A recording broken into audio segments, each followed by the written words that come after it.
o campo de batalha de um casamento. O perfume de milhares de jasmins pairava pesado no ar, um aroma doce e inebriante para o que estava destinado a ser o primeiro dia da eternidade. Para Helena Valente, este era o clímax de um sonho de uma vida inteira, de pé à beira de se tornar a senhora Gabriel Moniz. O diamante de 7 quilates no seu dedo sentia-se frio contra a sua pele, um contraste nítido com o calor que lhe inundava o coração. Os convidados estavam sentados, o quarteto de cordas tenso, e o homem que amava mais do que a própria vida a esperava. Tudo o que ela tinha de fazer era caminhar pelo corredor, mas uma porta fechada, uma voz abafada e um único nome sussurrado estavam prestes a converter o seu conto de fadas num campo de batalha. Já te aconteceu que um pequeno detalhe te fez duvidar de algo que parecia absolutamente perfeito? Deixa a tua opinião nos comentários. O estudo da traição controlada. A suíte nos Quintas do Paraíso, em Setúbal, Algarve, era um estudo de luxo caótico e controlado.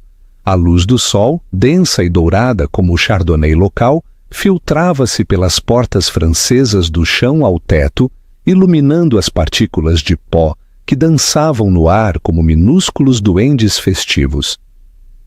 Helena Valente estava de pé em frente a um espelho dourado de corpo inteiro, uma visão em seda marfim e renda artesanal. O vestido, uma criação feita à medida pela qual ela tinha voado para Milão, agarrava-se à sua figura como se fosse tecido com luar e promessas. A sua cauda caía atrás dela, uma magnífica cascata de tecido que se acumulava sobre o antigo tapete persa. Cada detalhe era perfeito, meticulosamente cuidado, produto de mais de 18 meses de planeamento obsessivo. Os jarros de cristal nos vasos de cristal eram do exato tom creme que ela especificara. Os vestidos das damas de honor, de um suave cinzento pomba, pendiam numa fila ordenada à espera das suas ocupantes. Uma garrafa de champanhe vintage arrefecia num balde de prata, a sua rolha ainda engaiolada, uma metáfora silenciosa da contenção e da expectativa que enchiam o quarto. Isto não era só um casamento, era uma produção, a fusão de duas famílias poderosas, os Valente e os Moniz, orquestrada na perfeição. Mas para Helena era algo muito mais simples e infinitamente mais profundo. Era o dia em que se casava com Gabo. Ela levantou uma mão, os seus dedos a tremer ligeiramente, para tocar o delicado véu preso no seu apanhado intrincado. O seu reflexo olhava para ela, uma mulher que ela quase não reconhecia. O maxilar, geralmente determinado, tinha suavizado. Os seus olhos azuis aguçados, habitualmente focados e analíticos devido aos anos em estratégia corporativa, estavam grandes e brilhantes, com lágrimas de alegria contidas. Ela estava feliz, assustadoramente, delirantemente feliz. Para de te mexer ou vais estragar o rímel, e eu não vou refazer esse delineador. Uma voz, simultaneamente carinhosa e firme, cortou o seu devaneio. Helena sorriu, os seus olhos a encontrarem os de Valéria Reis no espelho. Val, a sua dama de honor e melhor amiga desde o primeiro ano na universidade em Lisboa, era uma fortaleza de calma num mar de nervos pré-casamento. Enquanto Helena era a sonhadora, Val era a pragmática, a que lia as letras pequenas em cada contrato e em cada homem que Helena tinha conhecido. Eu não consigo evitar, exalou Helena, a sua voz apenas um sussurro. Isto é real? Eu estou mesmo prestes a casar com Gabriel Moniz? Bem, a menos que ele tenha fugido nos últimos 5 minutos, todos os sinais apontam para isso, disse Val, os lábios curvados num sorriso irônico, enquanto ajustava um pedaço de renda solta no ombro de Helena. Embora eu continue a achar que chamá-lo de Gabriel soa como se o fosses ralhar, não casar com ele. Helena riu, um som genuíno e borbulhante. Eu adoro o nome dele, eu amo tudo nele. E era verdade. Ela amava a forma como os olhos de Gabo se enrugavam nos cantos quando ele sorria. O grave ressoar da sua gargalhada que parecia vibrar através dela. O fogo ambicioso nele que espelhava o seu próprio. Ele a entendia de uma forma que mais ninguém o tinha feito. Via para além de Helena Valente, a herdeira do império mediático Valente, e via, simplesmente, Helena. Ele defendia os seus sucessos, aliviava as suas inseguranças e a fazia sentir valorizada. Em todos os sentidos concebíveis, ele era o seu par perfeito. Claro que Val tinha sido cética no início. É demasiado perfeito, Helena, avisara há 1 ano. Homens com tanto charme ou estão a vender algo ou a esconder algo. Mas até o cinismo bem polido de Val se tinha derretido sob o charme implacável de Gabo e a sua adoração aparentemente genuína por Helena. Ele conquistara a sua melhor amiga e, mais importante, conquistara a aprovação cautelosa do seu pai, Ricardo Valente, um homem que via a maioria dos pretendentes da sua filha como tentativas de aquisição hostil. A porta da suíte abriu-se e a senhora Inês Moniz, a mãe de Gabo, uma mulher impecavelmente conservada, cuja postura sugeria que estava constantemente a equilibrar a posição social da família sobre o seu cabelo, perfeitamente penteado. Helena, querida, estás absolutamente deslumbrante, disse a sua voz nítida. Uma noiva perfeita para o meu filho perfeito. O fotógrafo está pronto para os retratos pré-cerimônia. Temos um horário muito apertado. Tudo com Inês se resumia ao horário, à aparência, à execução impecável do evento. Helena suspeitava que a sua futura sogra via o casamento menos como uma união sagrada e mais como o evento social da década, um testemunho da duradoura influência da família Moniz. Claro, Inês, estou quase pronta, disse Helena, o seu sorriso a parecer um pouco mais ensaiado. Bom, o Gabriel está no estúdio, mesmo ao fundo do corredor, a fazer umas últimas chamadas, algo sobre o acordo de Singapura. O coração de Helena inchou. Mesmo agora, minutos antes do seu casamento, Gabo estava a fechar negócios, a garantir o futuro deles. Ele era tão ambicioso. Sentiu uma nova onda de amor por ele. Após uma rajada de fotos que se desfez numa série de flashes brilhantes e sorrisos forçados, o fotógrafo finalmente se retirou. As damas de honor foram conduzidas para fora para tomarem os seus lugares e Inês Moniz foi garantir que os convidados estavam perfeitamente alinhados. Certo, 10 minutos até o grande momento, anunciou Val, olhando para o seu relógio. Como é que te sentes? Enjoada, eufórica, com vontade de fugir. Eufórica, confirmou Helena, a sua voz firme. Só preciso de 1 minuto, sozinha, só para respirar. Tens isso, disse Val, dando ao seu ombro um aperto reconfortante. Estarei mesmo aqui fora, interromperei quem tentar entrar, especialmente a tua futura sogra, e o seu itinerário minuto a minuto. Leva o teu tempo. Val deslizou para fora do quarto, fechando a porta pesada atrás dela. Com um suave clique, Helena estava finalmente sozinha. A suíte estava subitamente, abençoadamente silenciosa, o silêncio quebrado apenas pelo bater frenético do seu próprio coração. Ela caminhou até a janela, contemplando a vista de cortar a respiração de colinas ondulantes, cobertas com filas de vinhas verdes e exuberantes. Centenas de pessoas tinham se reunido lá embaixo, um mar de rostos expectantes, virados para o altar carregado de flores onde o seu futuro a esperava. Ela fechou os olhos, visualizando o rosto de Gabo, o seu lindo sorriso, as suas mãos quentes nas dela. Para sempre, pensou. A palavra parecia vasta e bela. Ela só precisava de um momento tranquilo para ancorar este sentimento, este momento perfeito e cristalino na sua memória, antes de sair para começar o resto da sua vida. O escudo quebrado. O estúdio do noivo, onde Gabo se encontrava, partilhava uma parede com uma antessala privada adjacente. Procurando o silêncio total, ela deslizou para o pequeno espaço cheio de livros, um santuário tranquilo, longe da suíte principal, apenas para pôr os seus pensamentos em ordem, em completa solidão. A antessala era um bolso de tranquilidade, um contraste nítido com a energia vibrante da suíte nupcial. O ar cheirava a couro velho e cera de limão. Uma única poltrona de encosto alto sentava-se junto a uma pequena mesa, um espaço claramente concebido para a contemplação tranquila. Helena afundou-se no luxuoso veludo, a saia volumosa do seu vestido de noiva a suspirar à sua volta. Pela primeira vez em todo o dia, ela sentiu que podia realmente respirar. Fechou os olhos, a contar os batimentos do seu coração, a tentar acalmar a corrida selvagem e alegre no seu peito.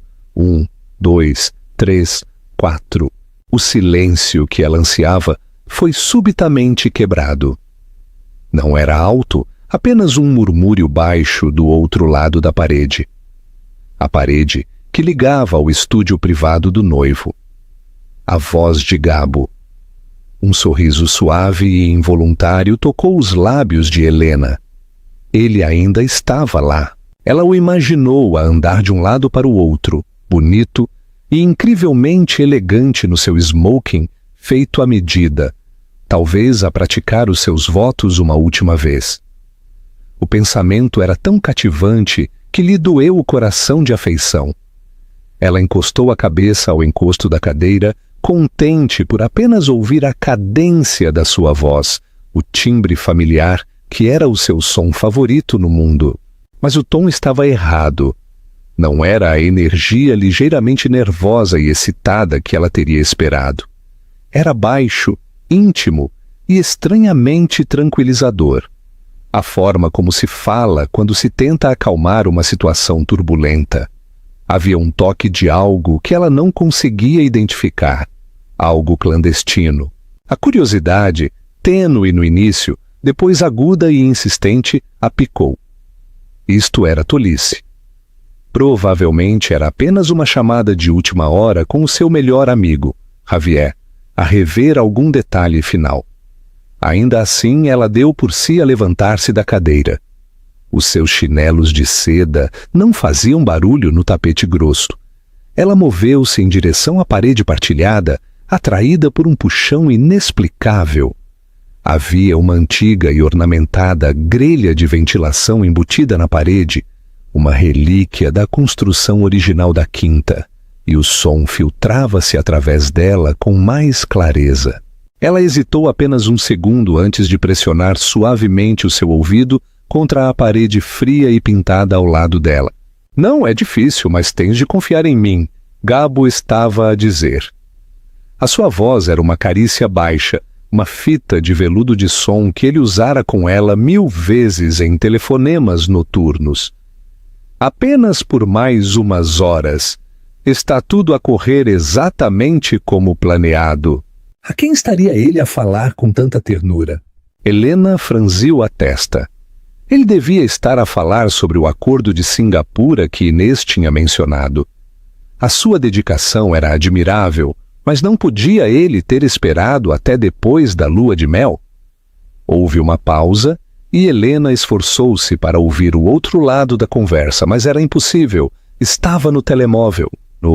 Não sejas assim, continuou a voz de Gabo, e agora havia uma nota distinta de ternura pacificadora que fez com que um nó frio se formasse no estômago de Helena. Era um tom que ela conhecia intimamente, o que ele usava depois de terem tido um pequeno desentendimento, o que a derretia todas as vezes. Sabes que não é assim. Não podes pensar que esta cerimônia significa mais do que uma transação de negócios. Uma transação de negócios. As palavras atingiram-na como pedras. A sua respiração engasgou-se na garganta. Ele que estava a falar do seu casamento, do seu matrimônio. Ele estava a falar com um parceiro de negócios, obviamente, e a desvalorizar o casamento para manter um exterior profissional. Sim, tinha de ser isso. Ela estava a ser ridícula, uma noiva paranoica, que deixava os seus nervos a dominarem-na. Mas então ele falou novamente, e as duas palavras seguintes que ele proferiu estilhaçaram a sua realidade cuidadosamente construída num milhão de pedaços irreparáveis. Ouve-me, Patrícia. O colapso. Patrícia. O nome era estranho. Não era a mãe dele, a irmã, a assistente. Helena percorreu mentalmente todos os parceiros de negócios, todos os conhecidos, todos os primos distantes que ele alguma vez lhe tinha mencionado. O nome, Patrícia, lhe era vagamente familiar. Uma vice-presidente sênior numa firma rival que eles tinham discutido brevemente como um potencial alvo de aquisição, meses atrás. Por que é que ele estaria a falar com uma concorrente, uma mulher que ele mal conhecia, com tanta intimidade, minutos antes do seu casamento? Patrícia, meu amor, tu és a única, murmurou Gabo, a sua voz a baixar ainda mais, densa com uma emoção que era inconfundivelmente real. Tudo isto com a Helena é um meio para um fim. É a chave que desbloqueia tudo para nós. Tu sabes, nós já falamos sobre isso. Helena sentiu o sangue a escoar do seu rosto. A sala, outrora um santuário de paz, começou a inclinar-se violentamente, as estantes de livros parecendo deformar-se e dobrar-se. O seu coração, que tinha estado a bater de alegria momentos antes, agora era um pássaro preso a bater contra as suas costelas. Meu amor. Ele chamara esta outra mulher de meu amor. O termo de carinho, o seu nome especial para Helena, sentia-se como ácido na sua pele. Ela queria afastar-se, correr do quarto, desouvir as palavras que estavam a ser gravadas na sua alma. Mas estava congelada, imobilizada por uma força magnética horrível. Ela tinha que saber, tinha que ouvir o resto da mentira que tinha sido a sua vida. Encostada à parede, Helena sentiu o gesso frio a infiltrar-se através da delicada renda do seu vestido, uma arrepiante premonição do gelo que estava rapidamente a encapsular o seu coração. O mundo tinha se reduzido a este único ponto, o som da voz do seu noivo a tecer uma tapeçaria de traição através da fina divisória. Cada palavra era um fio a apertar, a estrangular a linda imagem da vida que ela pensava que estavam a construir juntos. Claro que ela é bonita! Gabo estava a dizer uma avaliação desdenhosa, quase clínica, que fez o estômago de Helena se contrair. E pronta! É isso que a torna a fachada perfeita. Ricardo Valente a adora. Ele não daria o controle das suas ações a qualquer marido. Ele o faz por ela. Ele pensa que está a garantir o futuro da filhinha dele com um homem que a ama. Uma onda de náuseas avassalou Helena tão poderosamente que ela teve de pressionar uma mão contra a boca. Isto não era apenas infidelidade. Isto era um esquema calculado, um assalto corporativo disfarçado de romance. O seu pai, ele estava a usar o seu amor por ele para chegar ao seu pai, para obter o controle da empresa que o seu avô construíra do zero. O acordo pré-nupcial, que ela pensara ser uma formalidade padrão, agora pairava na sua mente como um documento sinistro. Ela lembrou-se que Gabo foi quem sugeriu uma cláusula, uma invulgar, sobre a fusão de certos direitos de voto nas suas respectivas empresas familiares, para mostrar uma frente unida. Os advogados do seu pai questionaram, mas Gabo, com seu charme fácil, convenceu todos de que era um gesto de máxima confiança. Não era confiança, era um cavalo de Troia. Não chores, amor. Por favor, não chores. Gabo confortou o telemóvel e a falsa ternura na sua voz era grotesca. Nada muda entre nós. Isto é apenas um pedaço de papel, uma atuação. Pensa nisso como o trabalho de representação mais lucrativo das nossas vidas. Assim que a fusão for concluída e os ativos dos Valente forem aproveitados para a nossa nova empresa, eu iniciarei a estratégia de saída. Um divórcio tranquilo e amigável daqui a 1 ano ou 2, citando diferenças irreconciliáveis. Nessa altura será demasiado tarde para eles desmancharem os laços financeiros. 1 ano ou 2, ele tinha todo o seu casamento de fachada e a sua demolição planeados. Ele falava disso com a mesma estratégia desapaixonada que usaria para descrever um portfólio de ações.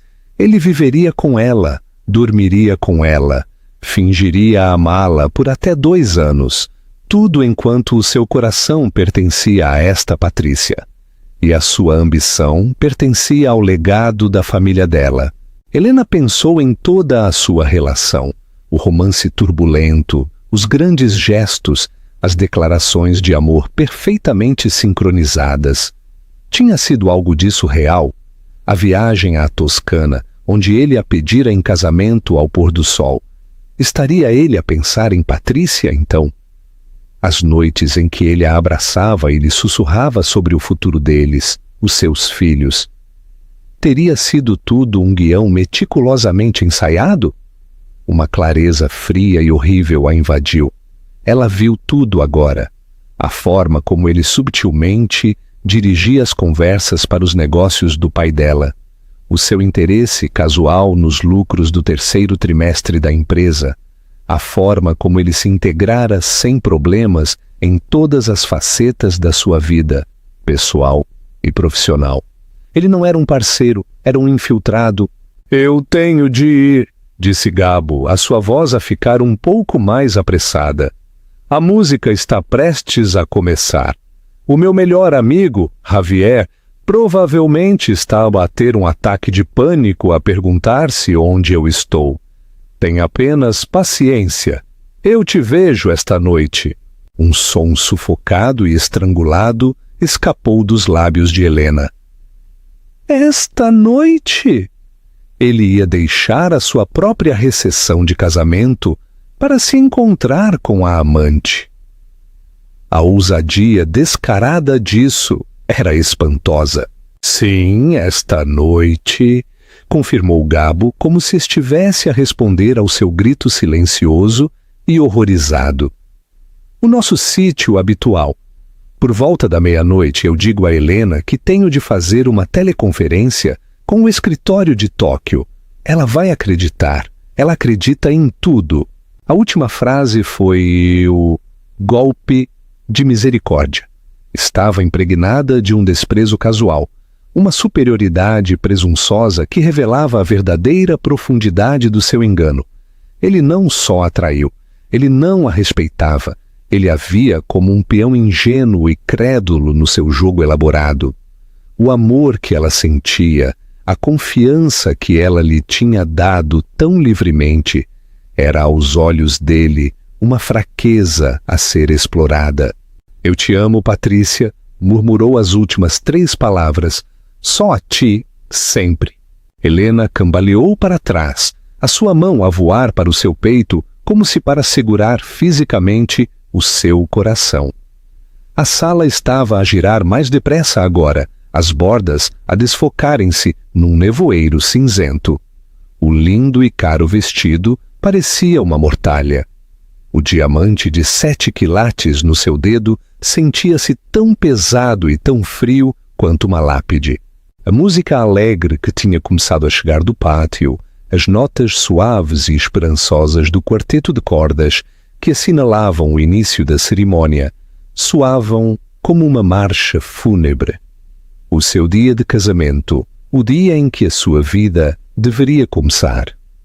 Era, em vez disso, o dia em que ela descobria que tudo tinha sido uma mentira.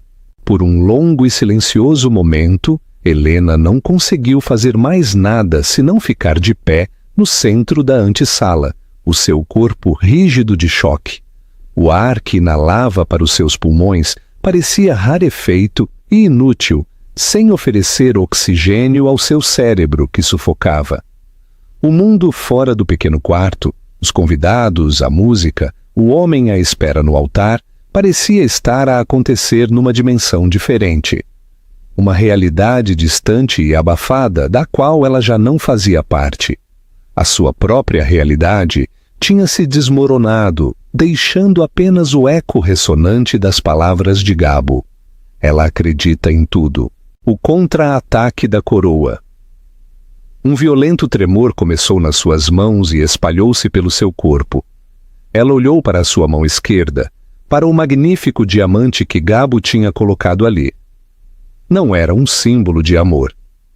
Era um pagamento por um serviço, o preço pela parceria da sua família. Ela agarrou o anel, os seus dedos desajeitados, desesperados para o tirar, mas os seus nós dos dedos estavam inchados pelo estresse, e ele não se mexia. Um soluço estrangulado de frustração e desespero brotou da sua garganta. O cheiro dos jasmins brancos do seu buquê, agora a descansar sobre a pequena mesa, era subitamente nauseante. O perfume de uma mentira. O dia inteiro era uma mentira. O vestido, um disfarce para uma tola. Os votos que tinham escrito juntos eram uma obra de ficção. O seu amor, o amor vasto e consumidor que ela sentira por Gabo, era uma emoção fantasma, desperdiçada num homem que não existia. O homem que ela amava era uma personagem cuidadosamente construída, e o verdadeiro Gabriel Moniz era um monstro. A porta abriu-se e Val espreitou a cabeça. Tudo bem por aqui? A música começou. O teu pai espera-te mesmo à porta da suíte. É hora. A expressão alegre de Val dissolveu-se no instante em que viu o rosto de Helena. O sangue tinha se escorrido dele, deixando uma tela de horror. Os olhos de Helena estavam grandes e vazios, a sua maquilhagem uma máscara perfeita e trágica que não podia esconder a devastação total por baixo. Helena, o que é que se passa? O que é que te aconteceu? Perguntou Val, correndo para o seu lado e agarrando os seus braços. Todo o corpo de Helena estava a tremer. Pior, sussurrou Helena. A sua voz um som seco e áspero que mal era humano. Ouvi um. Ela não conseguia formar uma frase coerente. As palavras estavam presas atrás do nó de dor na sua garganta. Ela só conseguiu apontar com um dedo trêmulo para a parede. A parede que a separava do homem que acabara de aniquilar o seu mundo. Gabo! Ela engasgou-se. Estava ao telefone, no estúdio. Os olhos de Val semicerraram-se. Os seus instintos protetores se acenderam. O que é que se passa com ele? Ele está a cancelar? Aquele cobarde filho da... Não, Helena a interrompeu. Uma única risada histérica escapou dos seus lábios. Era um som terrível, agudo e quebrado. Ele não está a cancelar. É uma atuação, o trabalho de representação mais lucrativo das nossas vidas. Peça por peça, em frases agonizantes e fraturadas, Helena relatou a conversa que tinha ouvido. Repetiu o nome Patrícia. Detalhou a fria linguagem corporativa que ele usou para descrever o casamento deles. Explicou o complô contra o seu pai, o aproveitamento dos ativos dos Valente, a planeada estratégia de saída de um divórcio em 2 anos. Com cada palavra que falava, a realidade se tornava mais sólida, mais inegável. Dizê-lo em voz alta tornava-o real. Val ouviu, o seu rosto a transformar-se de confusão, para a incredulidade e, finalmente, para uma fúria fria e concentrada que era aterradora de contemplar. O sangue escoou do seu rosto, espelhando o de Helena, mas os seus olhos ardiam com um fogo justo. Todas as suas dúvidas iniciais, todas as súbitas bandeiras vermelhas que ela tinha deixado de lado para o bem de Helena, regressaram com força. Eu sabia, sibilou Val, com voz baixa e venenosa. Eu sabia que havia algo de errado com ele. A forma como ele olhava para o portfólio do teu pai. As perguntas que ele fazia. Eu disse a mim mesma que estava a ser paranoica. Ela apertou os braços de Helena, o seu aperto estabilizador. Aquela cobra manipuladora e parasita, eu vou matá-lo, eu saio agora mesmo e o aniquilo. É demasiado tarde, murmurou Helena, o olhar distante. A cerimônia está a começar. Todos estão à espera. O puro impulso do dia parecia imparável. Um comboio de carga a dirigir-se para um penhasco. Então nós o paramos, insistiu Val, a sua voz a subir com urgência. Nós saímos agora mesmo e contamos ao teu pai. Cancelamos tudo. Nós o humilhamos em frente a todas aquelas pessoas. Que ele explique isto a Inês e ao seu horário perfeito. A ideia de ir embora, de correr e esconder-se, era tentadora. Ela podia dissolver-se numa poça de lágrimas, deixar Val tratar do assunto e acordar amanhã para lidar com as consequências. Mas depois as últimas palavras de Gabo ecoaram nos seus ouvidos. Ela acredita em tudo. A complacência, o desprezo cortante. Ele a via como fraca, uma tola com quem brincar. Se ela fugisse a chorar, estaria a provar que ele tinha razão. Ele contaria uma história, pintá-la-ia como uma noiva instável que foge e talvez até salvasse a sua reputação. Ele ganharia. Um novo sentimento começou a agitar-se sob o peso esmagador da sua dor. Era pequeno no início, uma pequena brasa nas cinzas do seu coração. Mas ao olhar para o seu próprio reflexo no vidro escurecido da janela, uma mulher num vestido branco, destruída, mas ainda não partida, essa brasa começou a brilhar. Era raiva, uma raiva pura e clara. Ele não ia ganhar. Ele não ia destruir a sua família e sair ileso. Ela não seria a vítima na história dele. Ela seria o acerto de contas. Não, disse Helena, a sua voz subitamente firme, infundida com uma calma arrepiante. Nós não vamos pará-lo. Eu não vou fugir. Ela endireitou os ombros, levantando o queixo. Os seus olhos, quando encontraram os de Val no espelho, já não estavam vazios. Estavam a arder. Eu vou caminhar por aquele corredor. Val olhou para ela completamente perplexa. O quê? Helena? Não, estás louca. Tu não podes casar com ele.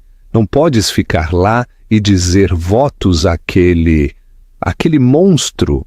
Eu não vou casar com ele, disse Helena, a sua voz tão nítida e fria quanto o gelo a partir. Eu vou expô-lo. O choque que a tinha paralisado há momentos atrás recuou, substituído por uma clareza sobrenatural. Gabo tinha confundido o seu amor com a insensatez. Ele tinha confundido a sua confiança com a cegueira.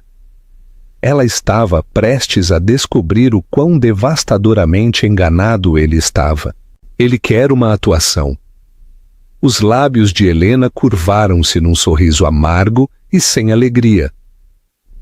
Eu vou dar-lhe a atuação da vida dele, em frente aos nossos 500 amigos, familiares e parceiros de negócios mais próximos, em frente ao meu pai, em frente à mãe dele. A compreensão apoderou-se do rosto de Val, seguida por um sorriso lento e lupino. Oh, mulher magnífica, qual é o plano? Eu preciso de provas, disse Helena, a mente a acelerar. Não pode ser apenas a minha palavra contra a dele. Ele vai negar tudo. Vai dizer que estou histérica, que tenho nervos pré-casamento. A mãe dele vai apoiá-lo. Eu preciso de algo concreto. O telemóvel dele, disse Val instantaneamente. Estava nele, deve estar no estúdio. O Javier está lá com ele, respondeu Helena. Nós não podemos simplesmente entrar. Então eu crio uma distração, disse Val, já a mover-se em direção à porta. Eu digo ao Javier que a Inês, a mãe de Gabo, está a ter uma crise por causa dos arranjos florais na entrada principal e que precisa da ajuda imediata dele. Ela está sempre a ter uma crise por alguma coisa. Ele não vai questionar. Isso vai dar-me 1 minuto, talvez 2. O que é que procuras? Registros de chamadas, mensagens de texto, com esta Patrícia no que for. Os olhos de Val moveram-se pelo quarto, um plano a formar-se. Gabo é arrogante. Ele provavelmente acha que é intocável. Ele pode nem sequer ter apagado ainda. É demasiado arriscado, Val, se te apanharem. Helena, o único risco é deixá-lo safar-se. Interrompeu Val com uma expressão feroz. Enquanto eu faço isso, tu precisas de fazer algo por mim. Vai buscar o teu pai agora. Helena anuiu, a sua determinação a endurecer. A música está a ficar mais alta. Nós não temos muito tempo. Vai, usa a porta que liga a suíte principal ao corredor. Ninguém te verá. Diz ao teu pai que há uma emergência com o vestido, o que for. Apenas traz-o para este quarto e não o deixes ir. Eu te vejo aqui. Com um último olhar determinado, Val deslizou para fora da antessala. Helena respirou fundo pela última vez, compondo o seu rosto numa máscara de plácida preocupação. Regressou à suíte nupcial, que agora estava vazia, e abriu a porta principal para o grande corredor. O seu pai, Ricardo Valente, estava ali, a parecer majestoso e orgulhoso no seu smoking, o seu cabelo prateado perfeitamente penteado. O seu sorriso caloroso era a coisa mais gentil que ela tinha visto na sua vida, e a visão dele, tão cheio de amor e orgulho por ela, quase a quebrou. Aí estás tu, meu amor, disse ele, estendendo o braço. Pronta para dar a caminhada mais longa e importante da tua vida? Quase, papá, disse Helena, forçando a sua voz a manter-se uniforme. Há um pequeno rasgão na renda nas costas do meu vestido. A Val está a tentar encontrar um alfinete. Podias vir à antessala por um segundo? Eu não quero que mais ninguém veja. O sorriso de Ricardo vacilou ligeiramente, substituído por preocupação. Claro, querida, o que precisares. Ela o guiou para além da suíte nupcial vazia e para a pequena e tranquila antessala, onde o seu mundo tinha terminado há apenas alguns minutos. Ela fechou a porta firmemente atrás deles. Helena, o que é isto? Perguntou o seu pai, com a testa franzida enquanto olhava para o pequeno quarto. Onde está o rasgão? Helena virou-se para o encarar, deixando cair a máscara de compostura. O seu pai viu a angústia crua nos seus olhos e toda a sua atitude mudou. O pai festivo desapareceu, substituído pelo astuto e protetor diretor executivo, que conseguia detectar uma ameaça a quilômetros de distância. O casamento está cancelado, disse Helena, a sua voz a tremer, mais clara. O quê? O que é que aconteceu? Ele te fez algo? As mãos de Ricardo já se estavam a fechar em punhos. Ela lhe contou tudo. Omitiu o desgosto, a traição pessoal e focou-se nos factos que ele, como homem de negócios, captaria de imediato. Gabo está a casar comigo para obter o controle das tuas ações. É um complô de aquisição corporativa, orquestrado com uma mulher chamada Patrícia Antunes. Ele planeia aproveitar os nossos ativos, fundi-los numa nova empresa e depois divorciar-se de mim em menos de 2 anos. Ricardo Valente empalideceu. Ele afundou-se na poltrona que Helena tinha ocupado antes, parecendo como se tivesse levado um golpe físico. Por um momento, ele ficou em silêncio, a processar a magnitude do engano. Não era apenas o coração da sua filha, era o trabalho da sua vida, o legado da sua família, o que tinha sido o alvo. A sua expressão mudou de choque para uma raiva glacial e aterradora que fez o ar da sala ficar frio. Aquele jovem, começou a sua voz com um grunhido baixo, está prestes a aprender o que realmente significa meter-se com um valente. O veredito no altar.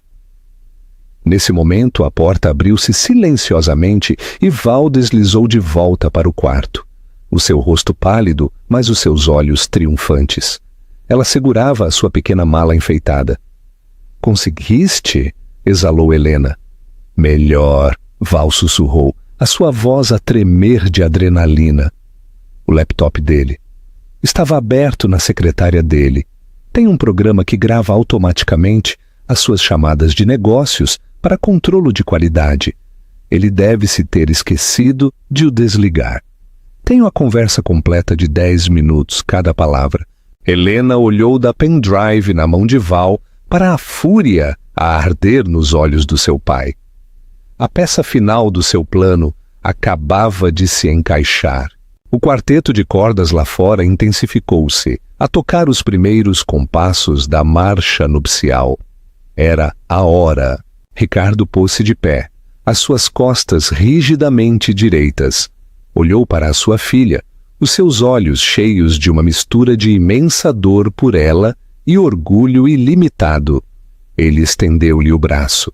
"Parece, meu amor", disse a sua voz, sombria, mas resoluta, "que ainda temos um caminho a percorrer. Vai tê-lo." Caminhar pelo corredor de braço dado com seu pai foi uma experiência surreal e fora do corpo. Os rostos dos convidados viraram-se para ela, um mar de sorrisos radiantes e lágrimas felizes. Eles viram uma noiva radiante, a imagem da perfeição a deslizar para o seu final feliz. Não viram o conselho de guerra que tinha ocorrido há apenas momentos, nem podiam sentir o frio ártico que emanava da noiva e do seu pai. Helena manteve a cabeça erguida, o seu buquê de jasmins brancos apertado com tanta força que os seus nós dos dedos estavam brancos. Os seus passos eram medidos e deliberados, não os passos hesitantes de uma noiva nervosa, mas a marcha determinada de um soldado. O seu olhar estava fixo no final do corredor, no homem de pé, sob um magnífico arco de flores. Gabriel Moniz era ainda mais bonito do que ela se lembrava, o seu sorriso, largo e seguro. À medida que ela se aproximava, ela viu o olhar nos seus olhos, uma mistura de adoração e posse triunfante. Ele pensava que tinha ganho. Estava a olhar para o seu grande prêmio, a sua linda e desprevenida chave para uma dinastia. A visão disso atiçou o fogo da sua raiva, queimando os últimos vestígios das suas lágrimas. A mão do seu pai era uma rocha no seu braço. Ele inclinou-se, o seu sussurro apenas para os ouvidos dela. "Estou tão orgulhoso de ti, Helena. Dá-lhe o que ele merece." Quando eles chegaram ao altar, Ricardo não só deu a mão de Helena a Gabo. Ele a colocou ali com uma formalidade deliberada, os seus olhos a cravar-se nos de Gabo por uma fração de segundo demasiado longa, uma promessa silenciosa de retribuição. Gabo, alheio, sorriu para ela. "Estás deslumbrante", sussurrou a sua voz, cheia da falsa ternura que outrora tinha sido todo o seu mundo. "Eu sou o homem mais sortudo do mundo." "Tu não fazes ideia", respondeu Helena.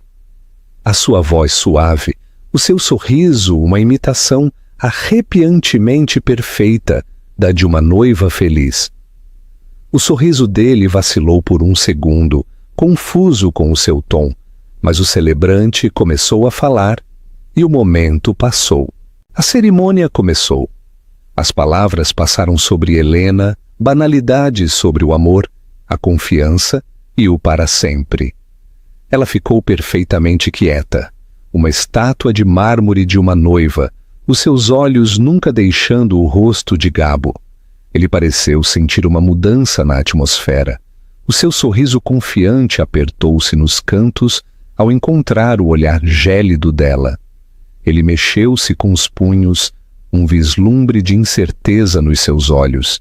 Passaram pelos comentários de abertura e pelas leituras. Depois chegou o momento. O celebrante sorriu benevolentemente.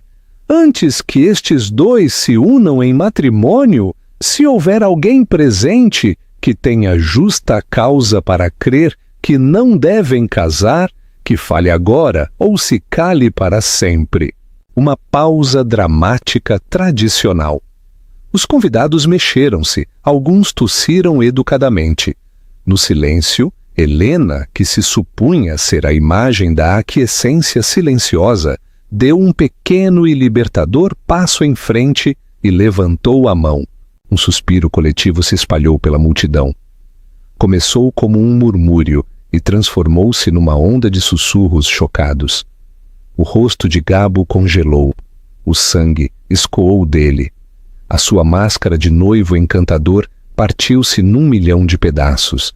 A sua mãe, Inês, na primeira fila, parecia como se tivesse levado um estalo. «Helena, o que é que tu estás a fazer?» sibilou Gabo, a sua voz um sussurro de pânico, a tentar agarrar a mão dela. Ela a afastou como se o toque dele fosse veneno. Virou-se para o celebrante atônito. «Eu acho que tenho justa causa», disse a sua voz, clara e firme, amplificada pelo pequeno microfone preso à sua lapela. Os técnicos, assumindo uma reviravolta moderna planeada na cerimônia, tinham-no ligado. Cada pessoa na quinta podia ouvi-la perfeitamente. Ela virou-se ligeiramente, dirigindo-se não só a Gabo, mas a toda a Assembleia.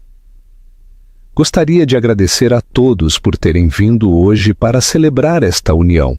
Uma união que, até há cerca de 20 minutos, eu acreditava basear-se no amor e no respeito mútuo. No entanto, acabei de tomar conhecimento de uma nova informação que alterou um pouco os termos do acordo. Ela viu o seu pai a acenar gravemente do seu assento. Viu Val, de pé junto às outras damas de honor, a sua expressão de justa reivindicação.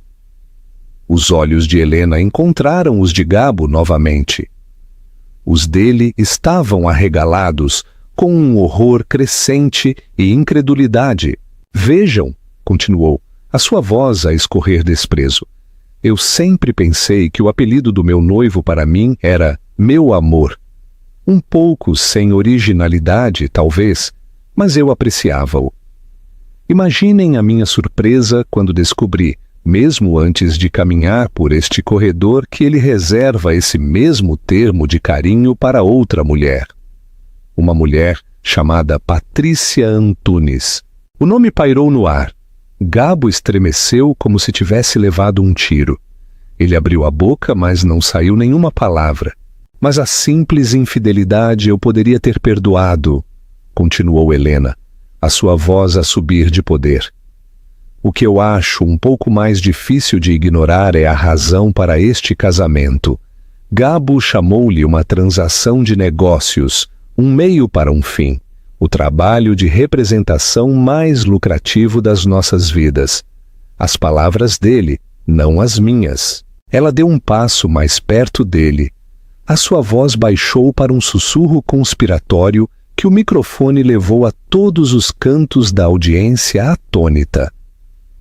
O plano era bastante brilhante, na verdade. Casar com a filha carinhosa e confiante para obter o controlo das ações do teu pai, aproveitar os ativos da Valente Média, garantir o teu futuro e depois solicitar um divórcio tranquilo daqui a 1 ano ou 2. E o tempo todo estarias a ver a Patrícia. Tu até tinhas um encontro planeado para esta noite, o teu sítio habitual à meia-noite. depois de mentires à tua nova esposa sobre uma teleconferência com o escritório de Tóquio. Gabo finalmente encontrou a sua voz. Ela está histérica, balbuciou, olhando selvaticamente para a multidão, depois para a mãe. Ela está com nervos pré-casamento. Ela não está bem. Inês Moniz começou a levantar-se do seu assento. O seu rosto uma máscara de fúria e humilhação, pronta para defender o filho e salvar a situação. Mas antes que pudesse falar, Val avançou da fila de damas de honor. Ela segurou o seu telemóvel, que estava ligado a um pequeno altifalante portátil, no púlpito do celebrante. É esta a tua voz, Gabo? Perguntou Val num tom mortal. Ela pressionou o play e no silêncio atônito da tarde, a própria voz de Gabo encheu o ar, suave e conspiradora. Tudo isto com a Helena é um meio para um fim. É a chave que desbloqueia tudo para nós. Eu te amo, Patrícia. Só a ti. Sempre. A gravação terminou. O silêncio que se seguiu foi absoluto e condenatório. Gabo ficou congelado no altar, o seu rosto de um tom espantoso de pálido, exposto e completamente derrotado.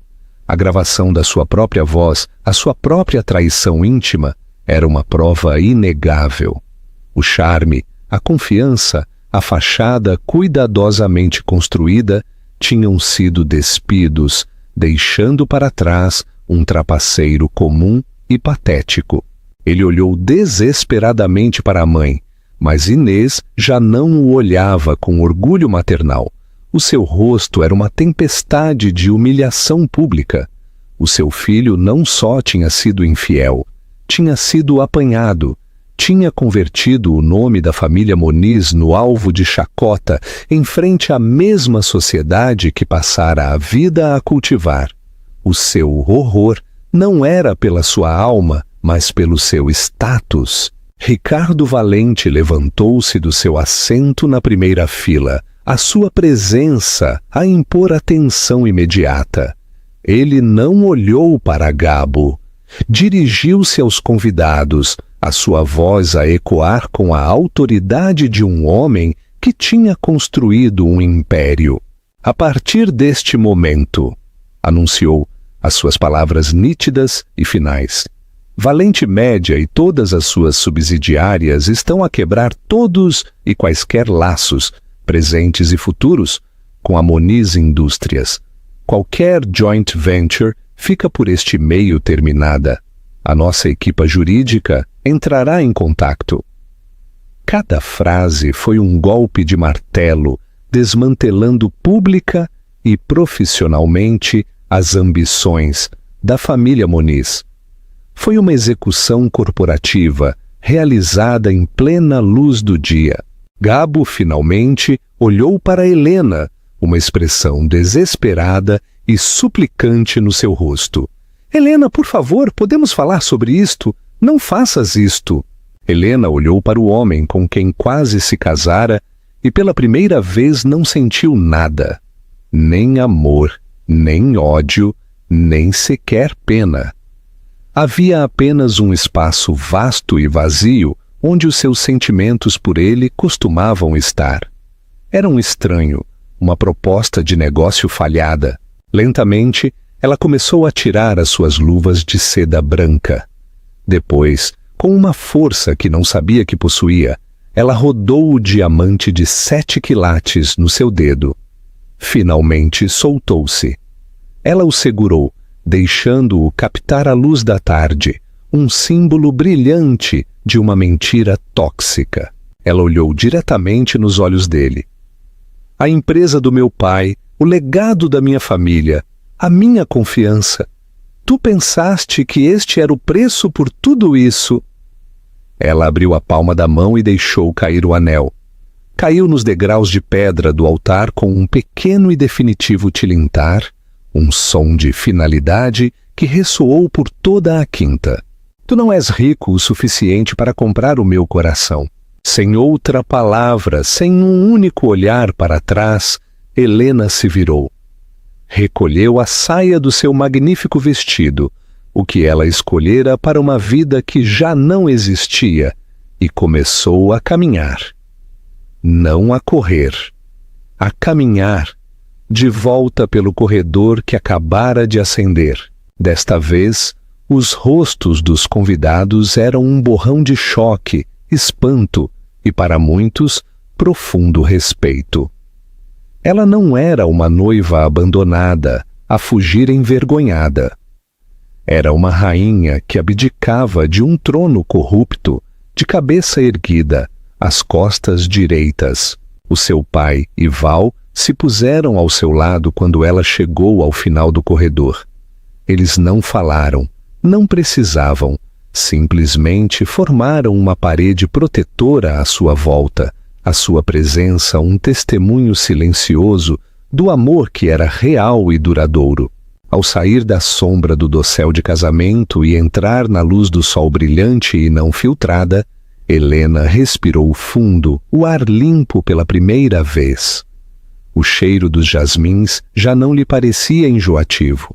Era apenas o cheiro de um lindo dia, o primeiro dia do seu novo futuro não escrito. O casamento tinha terminado, a sua vida estava prestes a começar. O abrigo e a cura. A caminhada para longe do altar foi a mais longa e a mais curta da vida de Helena. Cada passo era uma quebra deliberada de um laço com o passado. A cacofonia atrás deles, os gritos de choque, a voz de pânico de Inês Moniz a tentar afirmar o controlo e os patéticos gritos desvanecidos do nome dele fundiram-se num rugido sem sentido, o som de uma cidade distante a desmoronar-se que já não era problema dela. Ela não olhou para trás. Olhar para trás seria reconhecer as ruínas, e naquele momento, tudo o que ela podia fazer era concentrar-se em pôr um pé à frente do outro. Ricardo Valente guiou-os com uma mão firme nas costas dela, o seu outro braço protetoramente à volta de Val, dirigindo-os para longe do pátio principal e para a vila privada reservada para a família no lado oposto da quinta. Os seus passos rangeram no caminho de gravilha, um som rítmico e marcado contra o caos que deixavam para trás.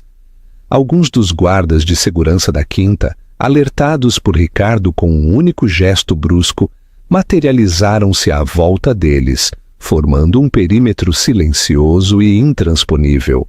Eles eram uma pequena e unida unidade, a moverem-se através de uma zona de guerra da sua própria criação. No momento em que a pesada porta de carvalho da vila se fechou atrás deles, o mundo ficou em silêncio. As paredes insonorizadas bloquearam o pandemônio, deixando apenas o som da sua própria respiração entrecortada. Por um segundo, os três ficaram de pé no opulento átrio, a adrenalina do confronto a escoar, deixando um vazio oco e zunidor no seu lugar. E depois o corpo de Helena se lembrou da dor que a sua mente tinha estado a conter. Um tremor começou nos seus joelhos, viajando pelo seu corpo até os seus dentes rangerem. O magnífico vestido de noiva, que se tinha sentido como uma armadura há apenas momentos, agora parecia uma jaula de chumbo. O corpete, outrora um símbolo de elegância nupcial, era uma prensa que lhe oprimia o ar dos pulmões. Ela olhou para as suas mãos, que já não seguravam o bouquet, e viu-as a tremer incontrolavelmente. A força que a tinha levado pelo corredor, a raiva fria que tinha alimentado o seu discurso, evaporou-se. Tudo o que restava era a rapariga que tinha sido total e devastadoramente traída. "Eu não consigo respirar", sussurrou as suas mãos a arranhar os intrincados botões de pérola que desciam pelas suas costas. Val se aproximou num instante. Certo, nós tiramos-te isso. Papá, dá-nos 1 minuto!" Ricardo, que já tinha tirado o seu telemóvel com o rosto de pedra, anuiu com um único gesto de dor e retirou-se para o fundo da sala de estar, dando-lhes as costas. Ele começou a falar em tons baixos e letais, a sua voz uma arma a ser usada contra a família Moniz. Reúna a nossa equipa jurídica numa teleconferência. Agora. Quero uma ordem judicial completa contra a Moniz Indústrias para amanhã de manhã. E procurem o nosso chefe de relações públicas.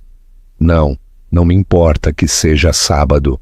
Os dedos de Val, ágeis e seguros, trabalharam nos botões impossíveis. Apenas respira, Helena, para dentro e para fora. É isso, quase lá. Um por um, os botões se soltaram e a cada libertação, uma onda de desespero se apoderou de Helena. Era como se o vestido a tivesse estado a manter unida e agora ela estivesse a desmoronar-se pelas costuras.